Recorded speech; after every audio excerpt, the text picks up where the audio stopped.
Howdy everybody. Welcome to Thursday midweek spiritual tune-up here at the Center for Spiritual Living Pleasant Valley Facebook page. We are live on Facebook. I'm Lissa Coffey, and thank you for joining us.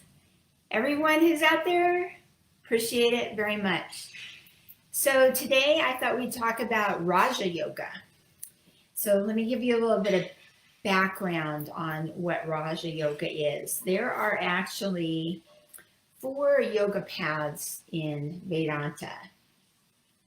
And yoga isn't just the yoga for exercise that we think about. Yoga means to yoke. It's uniting where we are to where we want to be. So it's a path. So yoga is actually a path, and there are 4 yoga paths that take us from where we are to where we want to be. And where do we want to be? Enlightenment, right? Spiritual growth. And the way it works is that each of these 4 paths are kind of like lanes in a highway. So picture yourself like going down life on this 4-lane highway. And each lane is one of the paths. So there's Karma Yoga path, Bhakti Yoga path, Dhyana Yoga path, and Raja Yoga path. When you're going down the freeway, all of the lessons you learn, all the lessons you learn, all the scenery that you see is the same. You're going to get to the same place no matter what path you're on. And it's okay if you change lanes every once in a while too. That's going to happen no matter what. But for the most part, because of our personality, there's a certain lane that we're going to stay in more often than the others. And if you want to take the quiz to find out which Dharma is yours, you can go to whatsyourdharma.com, DHARMA, and take the little quiz. And it's fun. It's not scientific at all. It's just for fun to see what your personality might lean you towards, which path. So Karma Yoga is the path of service, work, action. I think we've talked about this before. It's all about helping other people. It's all about, sharing your gifts and talents with the world, helping to make the world a better place. A lot of volunteering kind of thing, for nonprofit organizations or whatever. Bhakti Yoga is the path of love. And this is basically the lesson in this is seeing God, seeing the divine within each and every person. So being able to look at someone, and it could even be an animal, any living being, and seeing that divine spark within them, seeing the spirit within them, and knowing that is what you love. That spirit within is what you're attracted to. It's what you love. You can see that is what you are too. So that's an amazing spiritual path. Dhyana Yoga is the path of knowledge. So this path is particularly good for people who like to study and learn and dive deep and ask questions and, sit in the front row and ask the questions. It's good for people who like to teach as well, because by teaching you also learn. So it's the path where you question a lot and then you get answers a lot, and then sometimes those answers give you more questions, and it goes on and on and on. But it's all about studying and taking classes and reading books and that kind of thing. So people who tend to be bookworms and tend to like to study, they tend to be the ones who are on the path of Dhyana Yoga. Then there is Raja Yoga, which we are talking about today, and that is all about looking inside.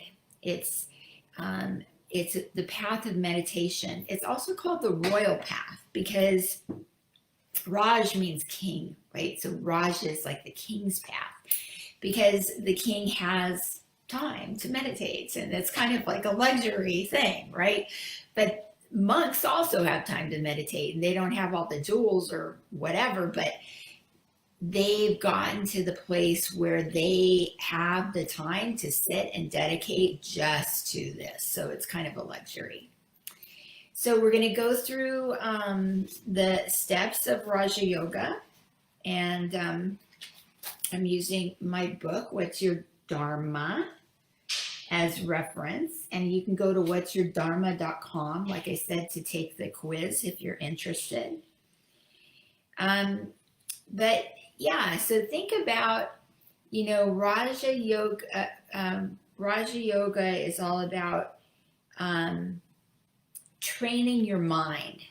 So the purpose of meditation is not necessarily to get enlightened. That's the end goal of any of the paths. But on the path of meditation, what you're trying to do is to purify the mind, because it's only when we have a pure mind that we can become enlightened. So that's kind of our goal here. And it's all about, introspection.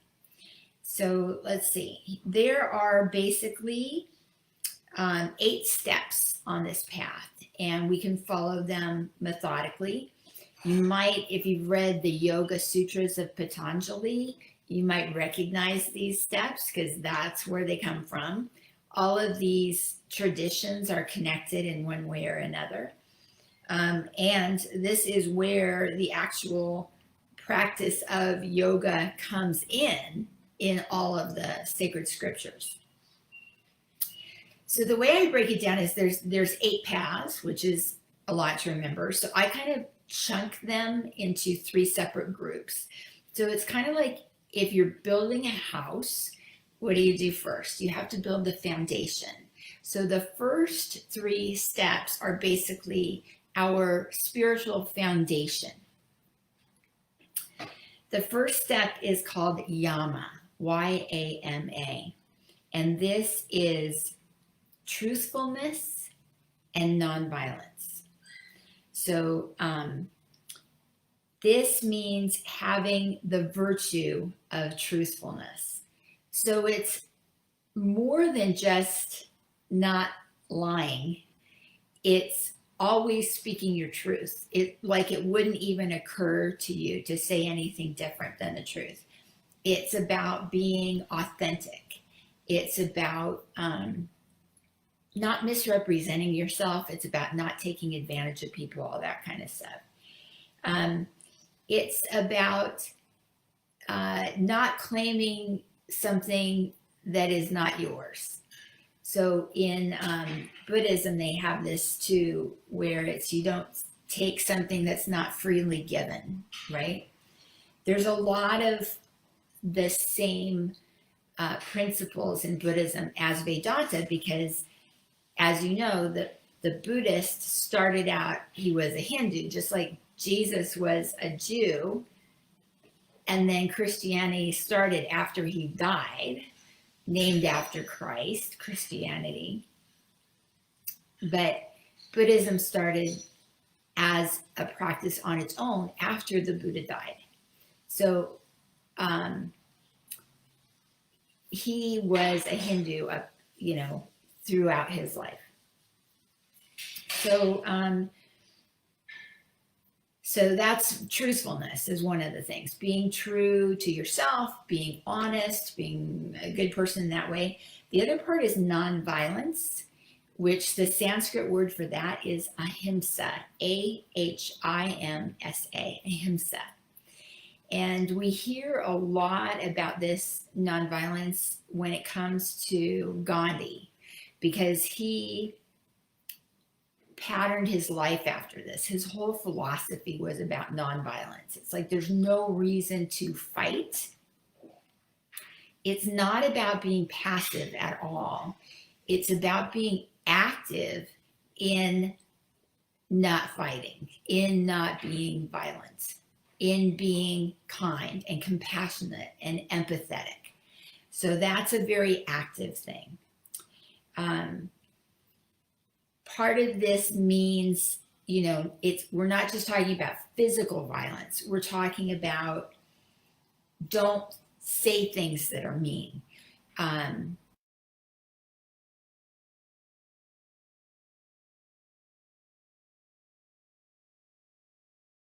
People, don't give people dirty looks, right? All of those things can be perceived in some way or another as being violent. So we don't want to be violent. We want to be kind. We want to be loving. Okay, step 2. Now I'm looking at the clock and it's like, okay, time goes so fast. I could spend the whole time talking about just one of these steps, but I got 8 to go through, so I'm going to pick up the pace. Step 2 is Niyama, discipline, contentment, and selfless service. So this takes it even a step further, saying that swasya is a Sanskrit word that means established in oneself. This is joyfulness, contentment, and perfect health. This is what we are looking for by practicing these 3 steps. Joy is within us. It's discovering the joy that's already within us. And a lot of that is actually being happy with what we have rather than coveting something outside of us, desiring something more, something different. It's being happy with what we have, recognizing that joy that within that is already there. When we're talking about selfless service, this is called seva. And this is a big principle in Hinduism and Vedanta, that helping others, doing good work, what you're actually doing is you're helping yourself. Because this is what we are put here on this earth to do, is to help others. That's the law of relationship. We're here, we're all connected, and we're here to help each other learn and grow, and that's seva. Okay, so then we're on to the second part of this house. So that was the foundation. Now we're on to the structure part. So the third step here is asanas, which these are poses. So this is the actual yoga that you go to the yoga studio to practice. And it's all about attaining that perfect balance in mind and body, knowing that mind and body are intricately connected, that if your body's out of balance, your mind's going to be out of balance. If your mind's out of balance, your body's going to be out of balance. So it's living life in balance. Taking care of yourself, watching that you stay on that middle path that they call it in Buddhism, that middle path, not too much, not too little, not too much one way or the other, but just like moderation, right? And that's kind of what yoga teaches us when we do the poses, how to stay in balance, how to be relaxed and focused at the same time. So it's a very amazing practice, focused attention. It talks about the qualities that you need to have focused attention. Shraddha, which is faith, virya, which is strength, smriti, which is memory, and what they're saying is having a good memory makes things easier for us. It's just like, when we memorize the alphabet, we don't have to go back and think, oh, what was that letter again? Oh, I recognize it. It just makes life easier because we've got it, So memorizing scripture is good because then we'll get it. It'll become a part of who we are. We memorize these verses and they inform us even when we're not thinking about them. And the other one is prajna, which is discernment. Discernment is knowing the difference between what's real and what's not real. Okay, so then step 4 is pranayama. You may be familiar with this. It's controlled energy. A lot of people translate it as breath or breath practices. And this helps you to develop controlled energy because we can control our breath. Of course, we need our breath, right? It helps us to live, but we can choose when we breathe, how we breathe, right? And we can feel that energy flow through us as we breathe. So that's the point of doing some of these pranayama exercises, is to practice, practice, practice. Okay, clock's ticking here. Number 5, Pratyahara, self-restraint, self-control. It's practicing the restraint of our senses. So rather than, okay, we're in this human body, we have these 5 senses. So many times it's like, ooh, we're hungry. What do I feel like eating, right? So the tongue, the sense of taste, is ruling us rather than the mind saying, what would be good for me right now, right? Yeah, I'm hungry, but what would be good for me? Not what tastes good or whatever, right? Think in a higher sense. It's all about not being a slave to that monkey mind, like the monkey mind that says, ooh, my TV show is on, I'm going to go watch it. It's saying, yeah, the TV show's on, but I can tape it and watch it later. Right now, I'm going to do some prayers. I'm going to meditate. I'm going to read a spiritual book, whatever it is. Having that discipline and self-control. It's really part of being spiritually mature. It's like little kids, they want what they want, and it's like, Mom, I want a cookie, and so you have to wait for dinner, right? And the kid's not mature enough to understand, so the mother has to teach the child to be more mature. Well, who's going to teach us to be spiritually mature? We have to do it ourselves, right? And that's where discipline and self-control come in. All right, then this last part is the interior work that is being done in Raja Yoga. And this is all about meditation. So we've got the first part of meditation is called Dharana, and that's concentration. So this is before, it's not a meditation practice. It's being able to handle one task at a time. So I think we've been learning as we grow that multitasking is not a great idea, because when we multitask, we're doing many tasks, but we're doing none of them well. We really only can do one thing at a time. So if our concentration stays on one thing from start to finish, we're actually saving ourselves time. We think we're saving time multitasking, but no, they have to switch gears from this to this to this to this is wasting time, because we have to gear up again and remember where we were and all that kind of stuff. So concentration is Dharana. And one tool for accomplishing this might be a mantra. Having that mantra in your mind to get you into that state of concentration where those thoughts aren't clouding your vision, right? Okay, the next part is Dhyana, Dhyana, and that's the actual meditation. And this is when the mind is able to sustain concentration. So you're not going in and out, in and out. You're more like there, right? And it's not no thought, because we cannot have no thought. We are human beings in this body, and the brain is working all the time. So the mind is working all the time, but it's having peace amongst those thoughts. It's having the discipline to allow thoughts to pass by so that we get back to peace. So it's really the calm state of mind is meditation. And then number 8,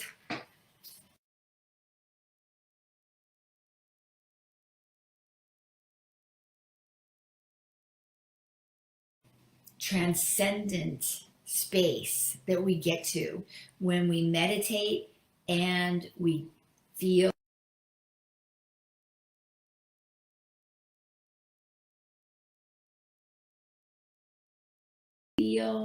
at peace. And that's Samadhi. And so those are the 8 steps. And, you know, Raja Yoga teaches us that we all, at some point in our lives, strive towards spiritual growth. And none of us is going to be perfect. We're all going to be going back and forth. You know, it's not a linear path upwards. We're going like this all the time. But it's inevitable that we will get there. If not in this lifetime, then in another. So just be patient with yourself and just keep doing it.